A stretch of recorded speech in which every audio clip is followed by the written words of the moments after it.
प्रगतिवाद, ये सब जो वाद होते हैं, और नई हिंदी भी बात आती, तो अन्य भाषाओं में भी इस तरह की बातें होती हैं? हाँ, निश्चय ही, क्योंकि अभी मैं पिछले दिनों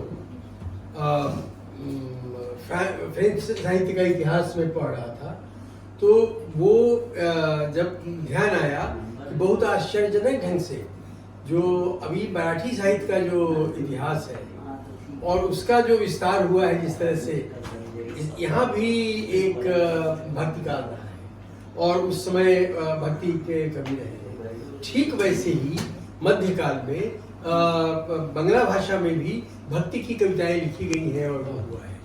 और उसी भक्ति के समय में जो आप देखेंगे कि भक्ति काल में गुरु ग्रंथ साहब के जो संपादन हुआ है विभिन्न भक्ति काल के कवियों का, तो ये काल उस तरह से हुआ है। लेकिन आधुनिक काल में अलग अलग तरह से आधुनिकता आई है।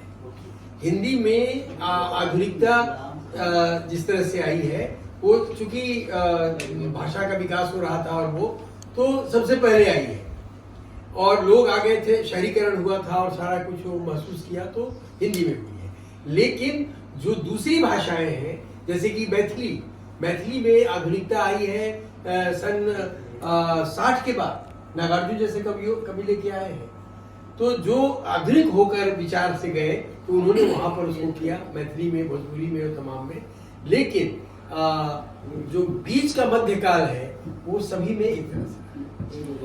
संस्कृत में आपने कहा था कठिन है, तो इसमें नई संस्कृत की बात आती है कभी संजय जी? थोड़ी आती है जो या अजय, क्योंकि हर भाषा के बारे में सुनते, नई पीढ़ी आती है, अपनी भाषा लाती है, नई भाषा लाती है, नयापन लाती है, नया रूप। तो क्या संस्कृत में देखिए, जो बोलचाल की भाषा है संस्कृत, एक तो साहित्य की भाषा, साहित्य की भाषा तो निश्चित रूप से कठिन है, लेकिन बोलचाल की भाषा तो सरल होती है। व्यजनम चलति अहम गृहम गच्छामि आदि आदि मम नाम आनंद श्रीवास्तव अस्ति, ये बोलना कितना सरल है, ये कठिन है ही नहीं। तो ये एक मिनट, जैसे अध्यात्म की, संस्कृति की, बोलचाल की और साहित्य की, संस्कृत में एक ही है सबके अलग अलग? जैसे हिंदी में अपन या उर्दू में बोलचाल की अलग होती है, साहित्य की भाषा अलग होती है? निश्चित रूप से अलग है, साहित्य की भाषा अलग है और बोलचाल की भाषा अलग है। बोलचाल में हमने कई व्याकरण के रूपों को समाप्त कर दिया है, हम द्विवचन का प्रयोग नहीं करते। भाषा हमारी कठिन इसलिए है कि एक वचन, द्विवचन, बहुवचन, हिंदी में केवल एक वचन है और बहुवचन है। चाइनीज में 4 वचन पाए जाते हैं, कठिन। तो हमने द्विवचन को गायब कर दिया। अब हम केवल एक वचन और बहुवचन से काम चला लेते हैं और चल जाता है। 2 हो गया तो ही बहुवचन हो गया, क्या दिक्कत है? 2 होने पर द्विवचन की जरूरत कहाँ है? लेकिन पहले लोगों ने अनुभव की थी, क्योंकि भाषा को लेके इतनी संजीदगी थी अपने यहाँ, तो इसलिए ये सारे इजाद किए थे। अब हम उतना ध्यान नहीं देते, तमाम शब्द गायब हो गए। और ये गायब क्या, समाज उन्हें खुद गायब कर देता है भाषा को। वेद की भाषा के तमाम शब्द चले गए, तमाम व्याकरण चले गए। हमने पहले भी कहा था कि वैदिक व्याकरण अलग है और क्लासिकल संस्कृत लिटरेचर का व्याकरण अलग है। कई लोग तो वेद की भाषा को संस्कृत भाषा कहना नहीं चाहते, कहते हैं वो वैदिक लिटरेचर, वैदिक भाषा है, ये भाषा है संस्कृत की, ऐसा भी कहते हैं। तो बोलचाल में भिन्न है थोड़ा सा, देवों की भाषा बोलते हैं जी, और इसकी भाषा भिन्न है। और भाषा में आप जानते हैं, जिस और सुरेश शर्मा जी कह रहे थे कि आप बताएंगे, मैं बस एक बात कहकर जी जाना चाहता हूँ। संस्कृत भाषा का पतन हुआ धीरे धीरे।